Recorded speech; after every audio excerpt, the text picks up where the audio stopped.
Hi, everyone, and welcome to this week's episode of Relationship Talks. I'm your host, Lorrie Brook, and together we will get to take a look at what goes on behind closed doors. Today, I'm joined by Shawnnell Batiste. Hi, my name is Shawnnell Batiste, and I'm a licensed therapist, and I'm here to talk about healthy relationships. Shawnnell Batiste, your favorite no bullshit therapist, a licensed professional counselor in Texas and licensed professional counselor supervisor in Louisiana. As an entrepreneur, her private practice, Choosing Empowerment, has a primary focus on serving marginalized and disenfranchised communities. They are a barrier-breaking, high accountability, safe place with a focus on the power of choice and the power of healthy relationships.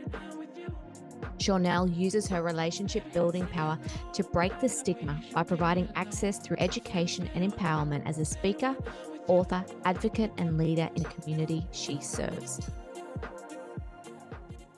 Hi, everyone, and thank you for joining me on another episode of Relationship Talks. As you have heard in the introduction, I'm here with Shawnnell. Now, Shawnnell is a relationship coach, and I love how she says she is a no bullshit therapist. Absolutely. Shawnnell, tell me what got you to where you are today? What's your story?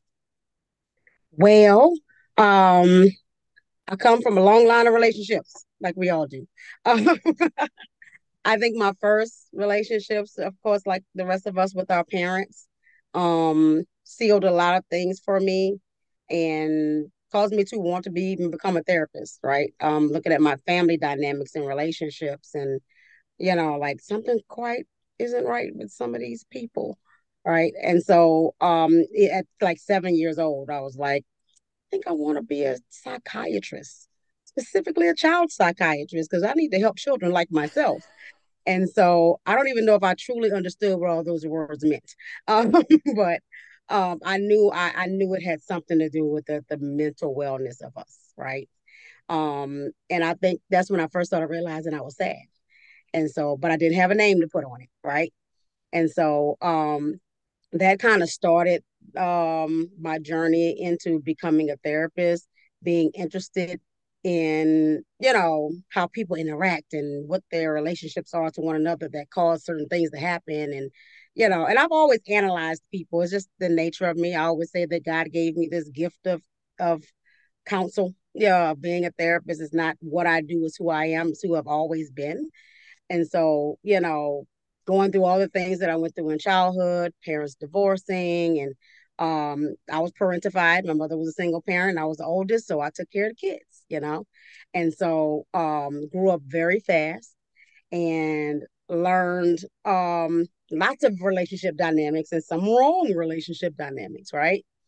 And so watch my mother go through our wrong relationship dynamics and just being an eyewitness to those things. And I realized, even long ago, how important those dynamics were to who we are and who we become as people. You know, I think about my relationships with my siblings. It's three of us that come from my mom, and it's me and my brother's in the middle, and I have a baby sister. And even those dynamics have been throughout life. There's always two against one, and it's me and my brother against my sister, or them two against me, or, there's always some sort of dynamic that creates, a certain atmosphere, right? And stuff. And so took me into high school where everybody came to me to talk about their stuff. And I have always been the friend who never told anybody's business. It's not my business to tell, so I'm not going to gossip. And so people came to me to talk about things because they knew it wouldn't go anywhere. And I was non-judgmental, you know. And so I continued in my journey of psychology and behavioral things and understanding how these things work and how our life experiences affect who we are, right? And relationships play a huge it plays the dynamic. Yep. It's where everything starts, is the relationship. And so I've, worked that into my practice. I started my practice in, I think, 2015. I'm from New Orleans, and so I started it in an effort. I've always known I wanted to practice, but I started this practice, and after working for different people throughout college and all that, and realizing that the way people were saying they were helping was not true help, you know. And so I saw some things that needed to happen, and I was like, the only way to do it is to start my own and use the knowledge that I've gained, and my experiences to make that happen. And so the premise of choosing empowerment is the power of choice and the power of healthy relationships, because that's how I do therapy. I realize, especially because I work with mostly marginalized and disenfranchised communities, that a lot of the reason they don't go to therapy is relationship. It's like, I don't know them people. I'm not gonna talk to them, or or the fear of being judged, is somebody gonna understand my experience, and so making that connection um, within that therapeutic relationship is key and vital to somebody coming and staying and actually getting healthy. People are building, that trust between somebody, and they, some of them have never had a trusting relationship with anyone. And so why would I trust a stranger? Why would I tell somebody my business? And so that's been my goal. My goal is like to break stigma, to, eliminate barriers that stop people from coming to get the help that they really need. And I do that by building relationship with the community, doing things like this, and talking to people and helping them to understand and see who I am rather than looking at me, from this image that they see on the television, or some image that they're told this is what therapy looks like. Come see for yourself, you know. But I building have that relationship is really a asked mm, in your whole education, and I feel I want to say you're truly lucky in terms of you knew from a young age what you wanted to do. yeah, yeah. And so you've been on that journey throughout your life. Mm. What do you think was the first thing that you kind of learned and you could relate back to, I suppose, your story and go, wow, I wish that had been done differently? Parenting. I think for me, along just the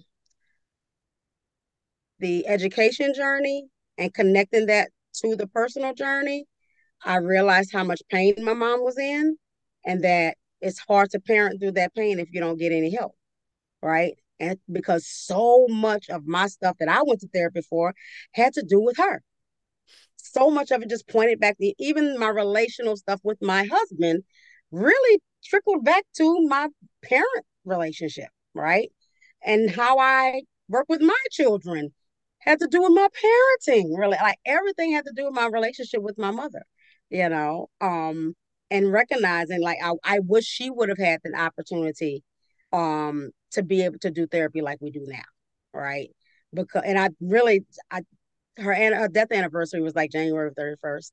And I this year I really thought deeply about that. And I was like, had my mother had an opportunity to really get the healing that she needed, oh God, how much further along she would she have been? She might have still lived, because I know for a fact that the emotional and mental wellness of ourselves affects the physical wellness of ourselves, right?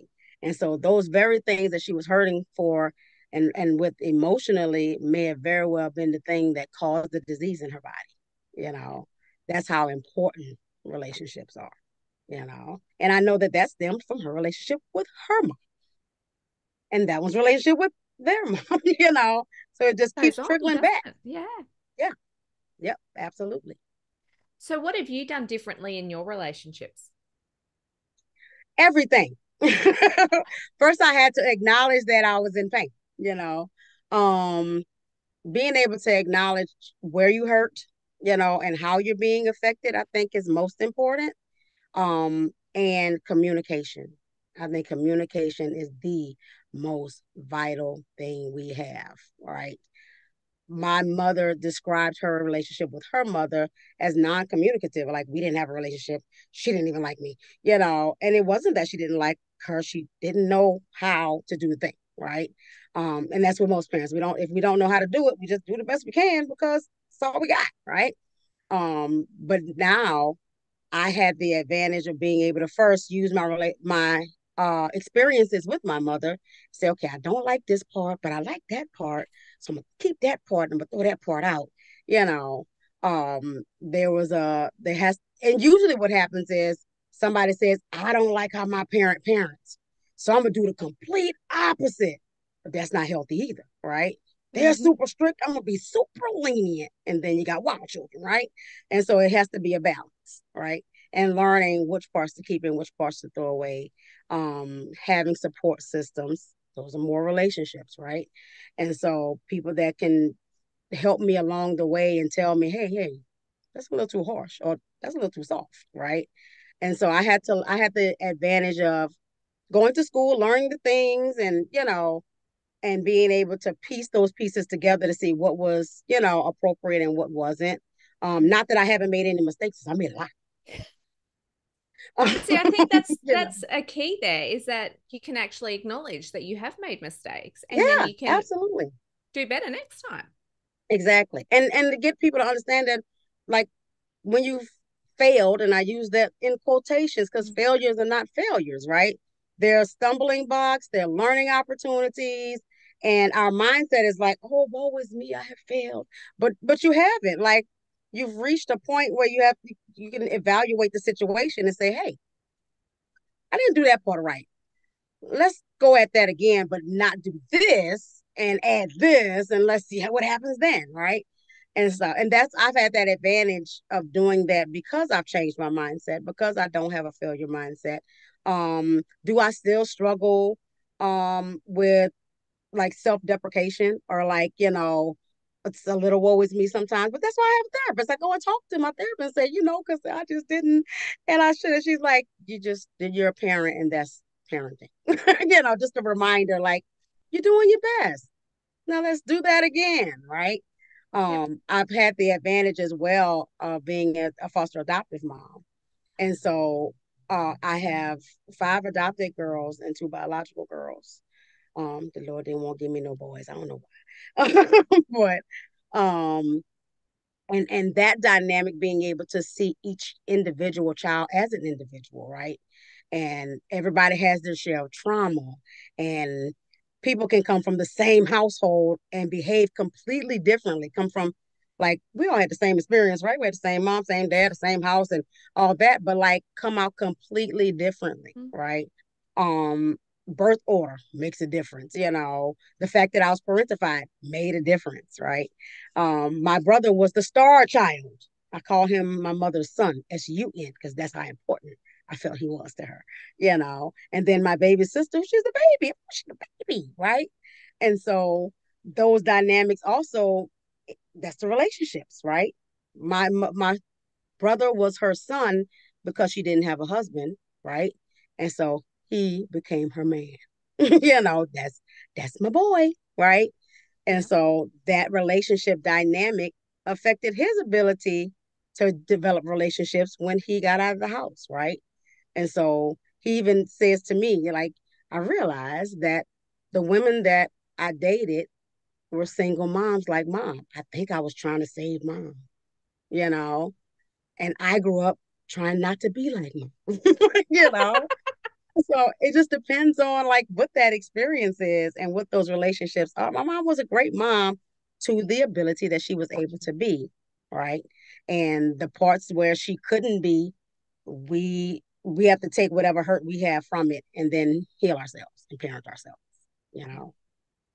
So, how do you find when clients come to you, what Mm-hmm. is one area that you think they need, I suppose, they've got in common? And it's one of those things that if we can start to get our heads around this and we can start to work on this, Mm-hmm. then we're going to, it goes a long way to solve problems. I think the common thread, um, people want to be seen, heard, and understood. Everybody wants to be seen, heard, and understood. And we are all trying to get our needs met by any means necessary. And to and so people do it maladaptively. It's just that everyone wants to get it. And sometimes you don't even know what the need is, right? Most of the time the need is a healthy relationship of some sort, right? Because we seek connection. All the time we seek connection, right? People have babies to have somebody to love them, right?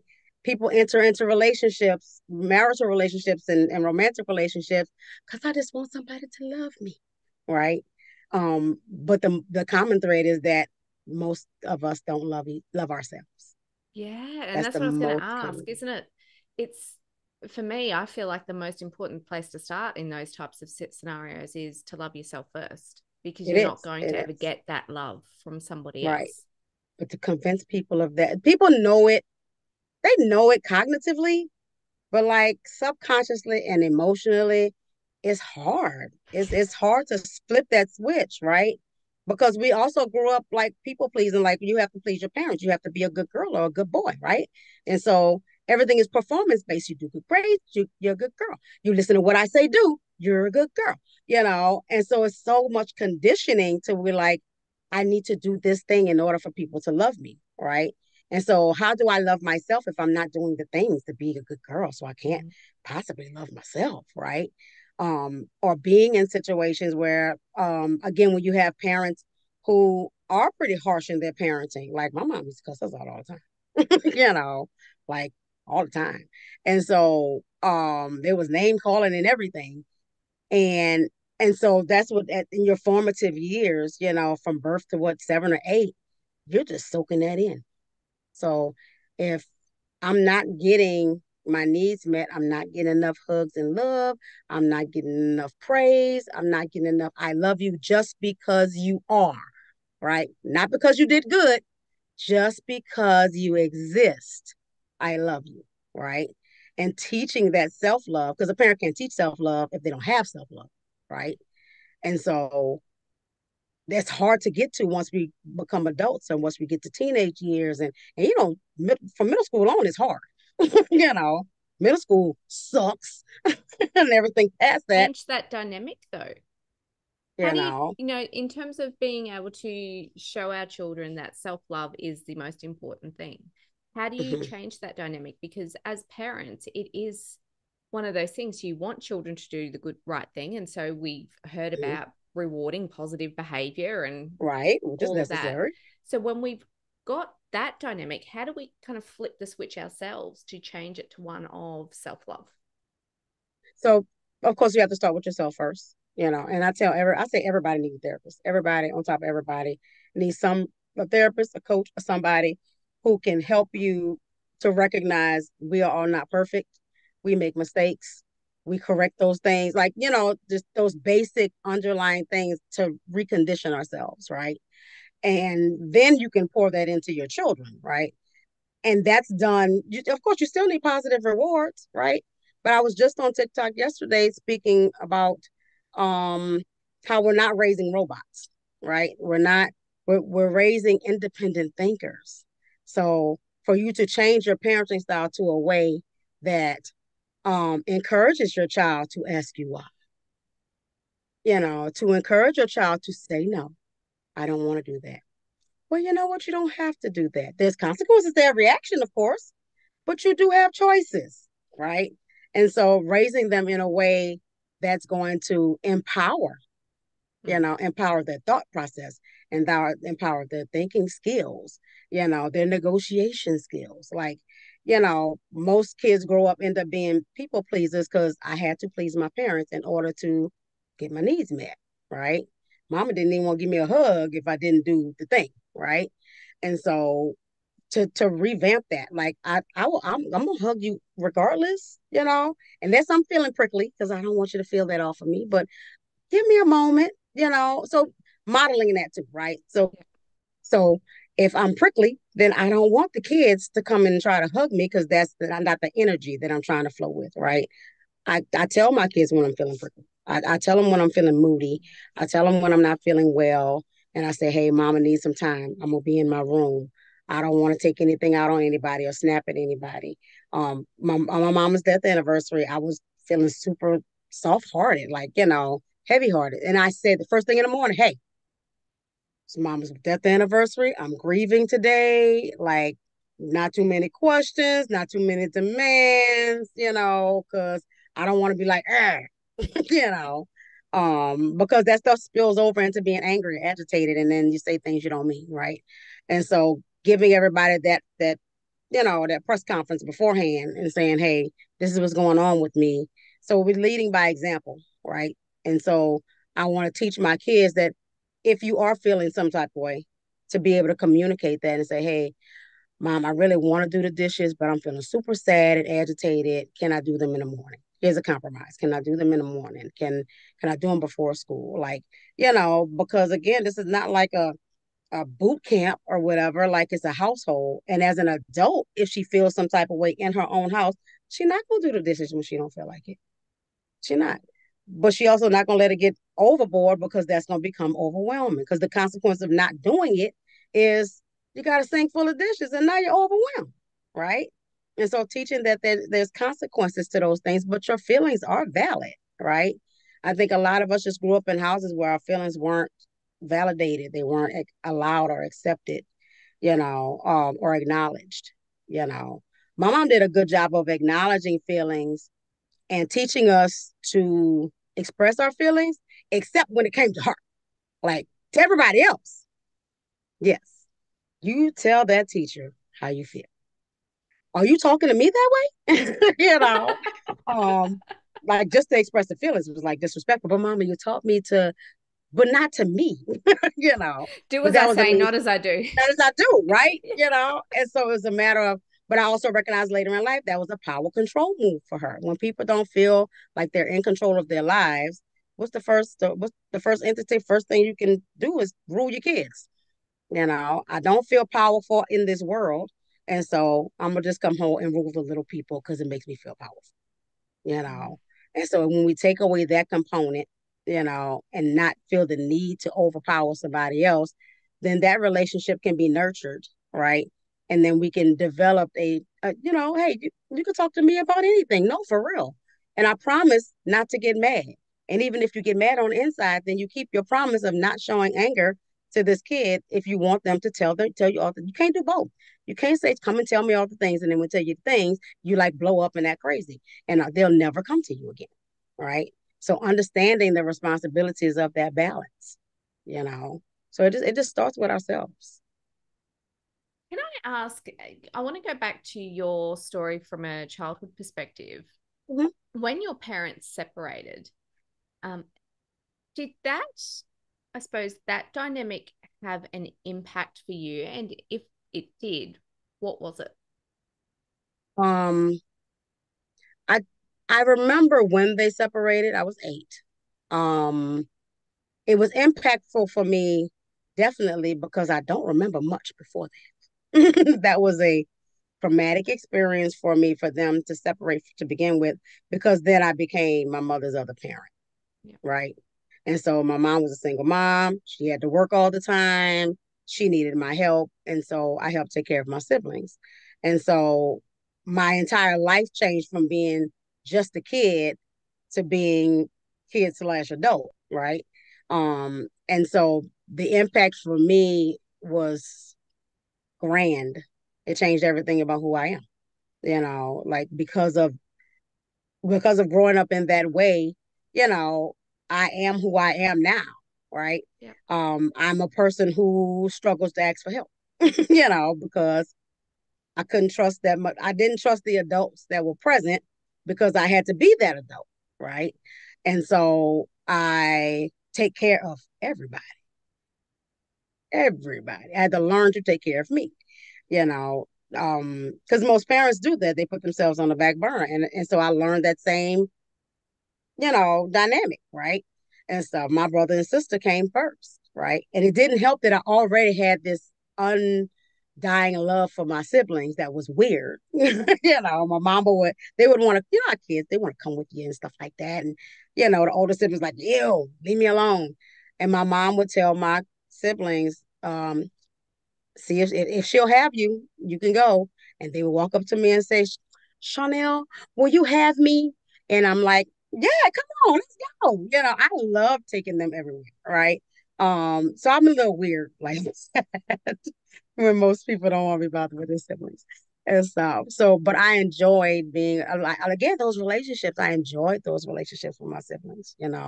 Those were my buddies, man. And so, and I guess I also wasn't a kid that was out trying to do mischief. I wasn't trying to get into nothing that they was gonna tell on. So I was like, come on, let's go have fun. I'm sure my friend has a sibling or something. Like we can go have a good time and all that. So I think like that had a huge impact on how my the trajectory of my life went after that, right? Because I in essence I wound up taking care of my mom too, you know, along the lines of along the years she had done well with working and worked her way up to like assistant manager, and we moved, and then she got framed and fired, right? And so everything went downhill, and so did my mom's mental state, and she became so depressed out of her mind that she began to use drugs.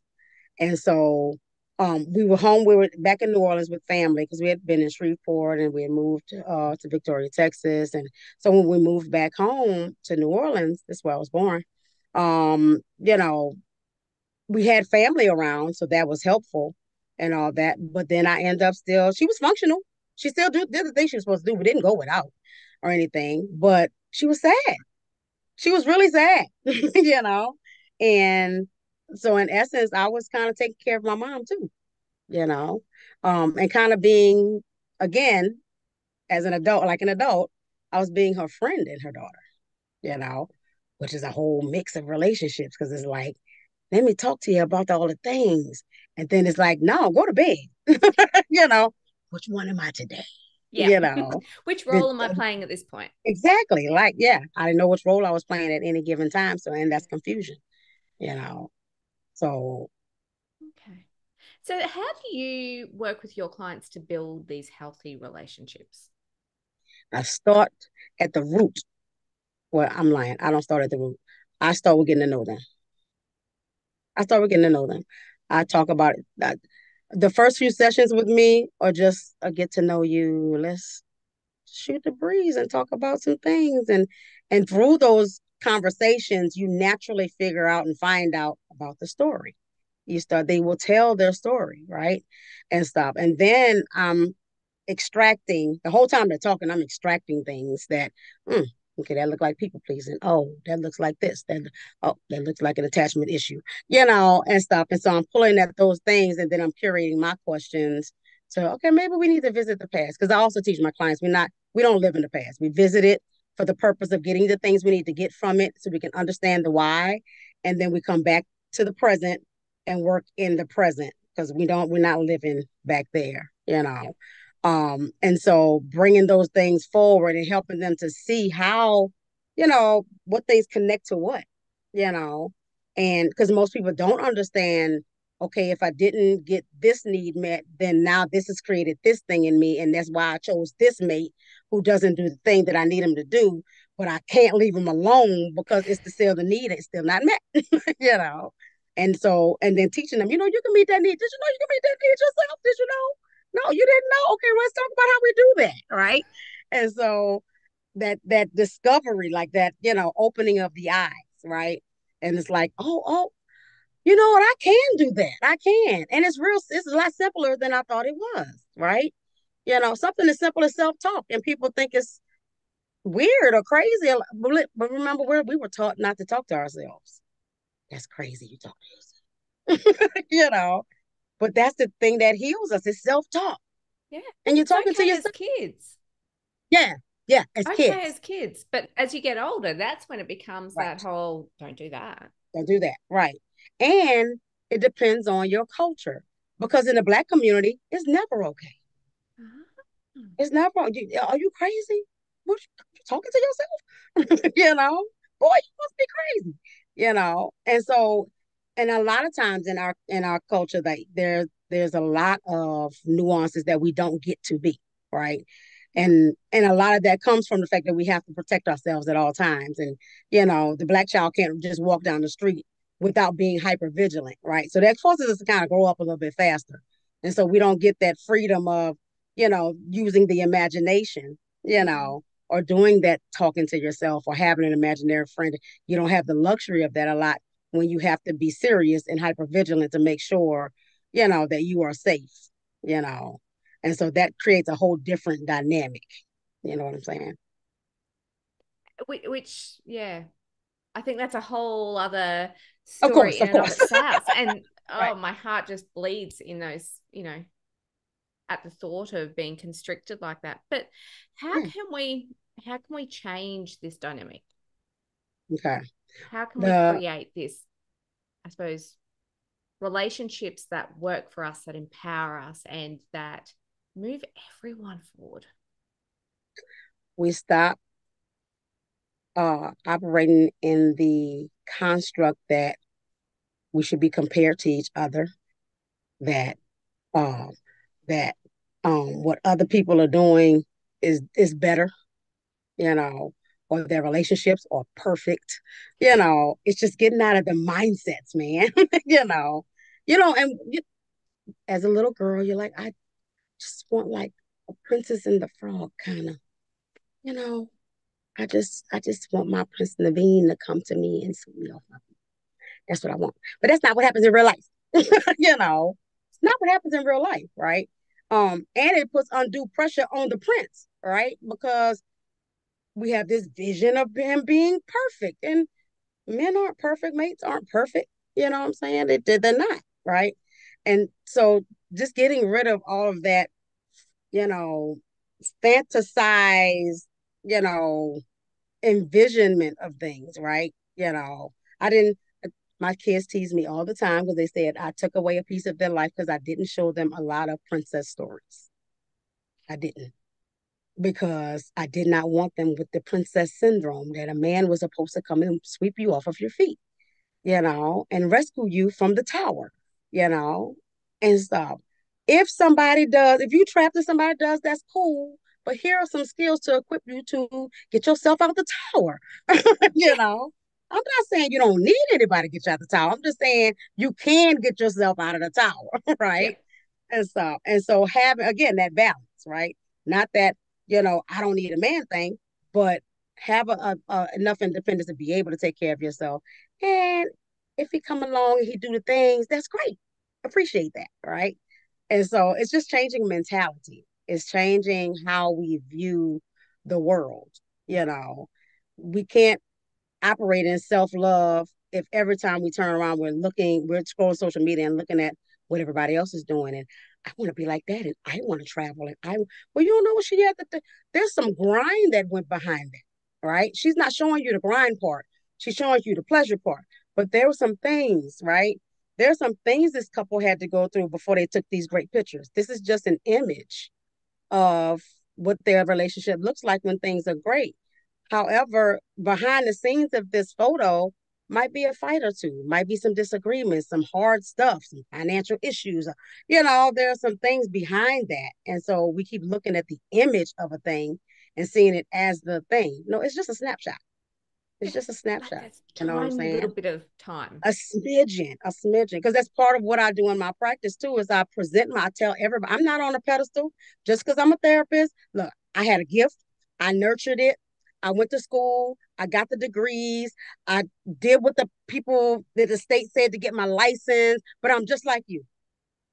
I'm just like you, and sometimes you're gonna have an issue that I'm still working on, and I'm gonna tell you about it. And I'm gonna say, hey, I'm still working on that thing too. We're gonna work on it together.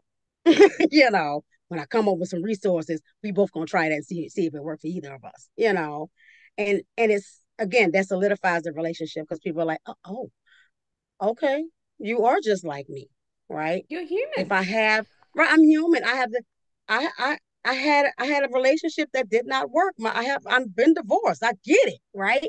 And stuff. That don't make me an expert or not an expert, but I have some experiences I can pull out of my hat to go along with the education that I have, and we're gonna put those together, right? And see if I can help somebody else, right? And I'm honest that if it's something that I can't help with, let me find you somebody who can. Let's find another expert in that field, in that area, somebody that specializes in that thing, or okay, if you don't want to stop seeing me, well, let me talk to the people and do a consult, right? And say, okay, how can I help my person to do this thing, right? Yeah. Because I'm not an expert in addiction, but I have a lot of clients who have some symptoms of addictive personality, not necessarily addicted to drugs, but other things, right? And so I had to consult one of my colleagues and say, hey, you're LADC, talk to me about this addiction thing. This is the situation, right? And so that helps me again because I don't know all the things about everything. I don't. It's impossible for me to do so. But that's why, we get our CEUs and we study and we read and we're always evolving and learning and all that. And so as I'm learning and growing, I tell my clients that, hey, I saw a new thing. Or, I saw this thing on TikTok. I'm going to send it to you because it made me think about some stuff. We need to research that, and stuff like it's the realness, it's the humanness, right? Yeah. And all that. So that I don't hold myself, and I tell everybody, you're an expert on you. I'm not an expert on you. I'm an expert on these things that I've experienced and these things that I've learned, which are always growing and always evolving, right? And stuff. What I learned when I was graduating from with my master's degree has completely changed, right?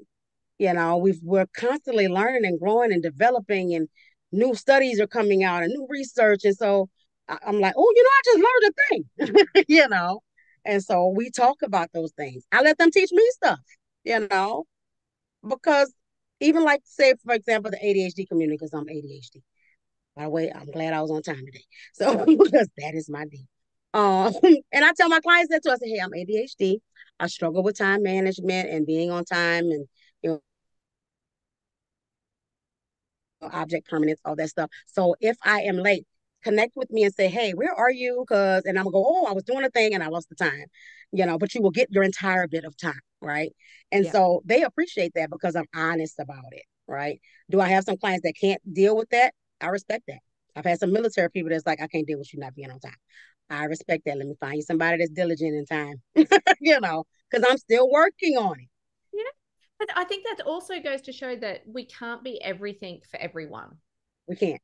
And We that can't. comes back to that people pleasing trait. You might want to desperately try to be everything for everyone, but it's only going to impact you later on. Exactly. Exactly. And I think that's another thing we have to learn as people and building relationships and stuff too, is that you can't be everything to everyone. I just talked to somebody recently about like romantic relationships and how in essence we start thinking that they're supposed to be my everything. Like they're my other half. You know, what would I do without like they can't be your everything. Like I have a best friend. We give the best hugs. you know, we know each other on a spiritual level, and it took me a long time to get a best friend like that. Right. And so there are a lot of things that where she meets my needs, right? And stuff. And then I have a male friend that meets some needs, right? And then I have my children that meet other needs. And you know what I'm saying? So like my male friend lives in Minnesota, right? And so I can't get a hug from him, but I can get a hug from my best friend. If I need some physical touch, hug me a hug, man. I can hug my kids. And so we have so many different needs and different dynamics within us, right? And every one person can't meet all that. Just like it takes a village to raise a kid, it takes a village for us to survive, which is why relationships are essential, right? They're important for us to survive this planet. So, I mean, you know, we're not here by ourselves. Mm. We are all connected. We are all a community of people that cannot survive without each other. Have you seen studies of people that go to solitary confinement? Like Yeah. that's why it's a punishment. It's a punishment because we are social beings. Being by yourself can be horrendous, right? For many of us who struggle to be by ourselves, it's the thoughts. It's the ruminating thoughts, it's the negative thoughts, it's the parts where you should have been talking to yourself, but you were talking to yourself, but in a negative way, you know. Like I've challenged a lot of clients, say, if you talk to one of your friends like you talk to yourself, how would you feel about that? They'd be like, oh no, that'd be a bad friend. I say, well, stop being a bad friend of yours. And we don't realize it sometimes until we're writing it down. I often journaling is my jam. I love talking to people about journaling, getting people to journal. It's so cathartic. And so when I get people to start, I'm like, it don't matter what you write, just write. There's no rules, just write. And one of my clients, after his first entry, he had a session and he was like, I talk really bad to myself. I say very horrible things to myself. Yeah. I said, you had no clue until you wrote them down. And I said, and those are the things that ruminate in your mind every single day. No wonder you're sad. Look at how you're talking to yourself. You wouldn't talk to a friend that way. He was like, hell no. And so I was like, so let's change how you talk to yourself. And it's the simple little things. It's the smallest little things, you know. So I think that self-talk and that, getting rid of that um fairy tale image, I think, is very Yeah. essential, you know. Can I ask you one final question, Shawnnell? Mhm. What do you think the secret to relationships is? Communication, communication, and unconditional acceptance, right? That's a big one. Yeah, and we haven't touched on that at all. Right. And unconditional acceptance doesn't necessarily mean that you have to be involved with that person, right? Because over the past few years, I have purged a lot of people from my life, right? And just because I've learned to treat myself better, right?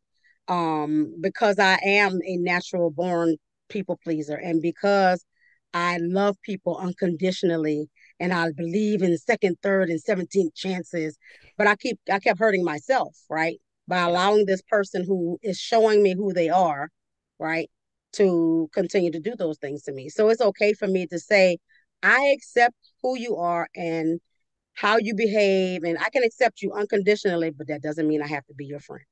That Yeah. doesn't mean I have to be close to you. I can check on you from afar. I can check on you every now and then, you know. And so making those choices for that. But I think communication is essential, is most essential. And we don't talk enough. We don't talk enough. And we don't talk enough about the real stuff, right? Before you get into a relationship, you should be having talks about all the things that involve not just you, not just, because when we meet people, we meet their representative and we're trying to be perfect and, look a certain way and be a certain way and hide all the flaws and all that kind of stuff. And women are like, I'm not going to poop because I don't need him to know that I stink, but we all pooped, right? And stuff. And so it's the simplest stuff like that. Like, poop and say, excuse me. He going to find out about it at some point, and You we all can't had the hide it same bodily forever. functions. All of us pooped, right? And so stop the pretentiousness and like let somebody meet who you are, right? And the real you, so that they can really get to know who you are and they can decide whether that's who they want to be with or not, you know. So that honesty point, which is hard for everybody, you know, real hard to be honest.